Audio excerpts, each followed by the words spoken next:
મિત્રો તારીખ છે 19 જુલાઈ 2026 વાસી આજે રવિવાર। આજના વિડીયોની અંદર ઝીરો બજેટ વિશે સંપૂર્ણ ચર્ચા આ વિડીયોની અંદર કરવાના છે। તે પહેલાં દરેક મિત્રોને ખાસ નમ્ર વિનંતી કે ચેનલ ઉપર જે મિત્રો નવા આવ્યા હોય તો ચેનલને ખાસ સબસ્ક્રાઈબ કરી દેજો અને વિડીયો પસંદ આવે તો વિડીયોને લાઇક કરી દેજો। તો મિત્રો ચાલો જાણી લઈએ આજના તાજા જીરુના બજાર ભાવ।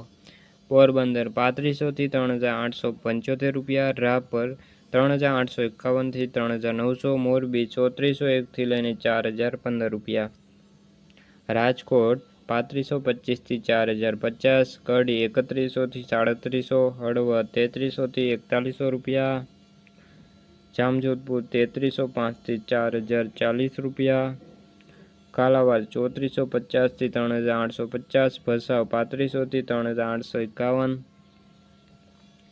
સાવરકુંડલા 3400 થી 4010, ધાંગધ્રા 3100 થી લઈને 3909 રૂપિયા, વાંકાનેર 3300 થી લઈને 4018, જામનગર 3600 થી 3970, ઊંઝા 3000 થી લઈને 5200 રૂપિયા। તો મિત્રો આ હતા આજના તાજા જીરુના બજાર ભાવ।